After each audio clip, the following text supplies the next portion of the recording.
What if we showed St. George without his weapon? So I was checking out this book, and she references Ursula K. Le Guin. She was into carrier bag theory. If you are an adventurer, St. George going out to slay the dragon, the stories are all about the weapon.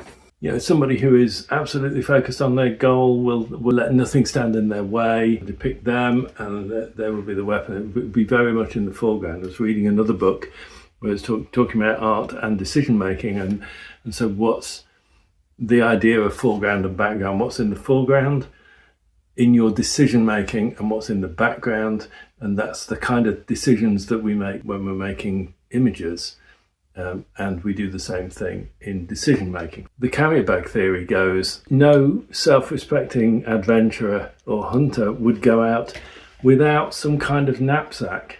So we're thinking, okay, what's in the knapsack? A cheese and onion sandwich, 2-pack of Monster drinks, some Rennies, a pack of Johnnies. I don't know. It's bus pass for when he's finished and he needs to get back home.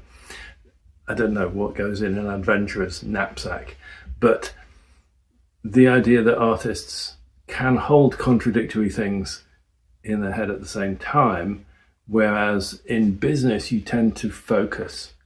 And so what that leads us to think is that St. George, with his weapon and his focus, and he's going out to achieve a goal, is very much in line with the system that we live within. Whereas if you start looking at, okay, what's the support infrastructure for this person, what's in the knapsack, then it becomes a very much more interesting and integrated story. And so that seems to be a powerful possibility from art to de-emphasize the weapon. So what happens if you depict St. George without the weapon? You kind of go, well, he's off to slay the dragon, but he hasn't got a weapon.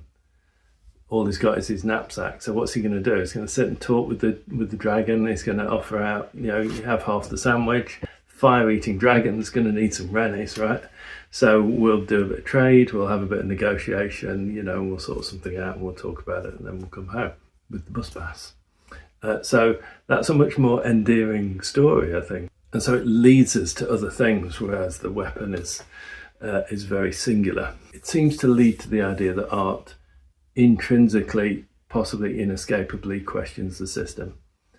And that's a good thing. Everything can be criticised, everything can always be improved. So that's pretty cool. The carrier bag theory of Ursula K. Le Guin. I hope I'm pronouncing that right. Anyway, stay safe, sell art.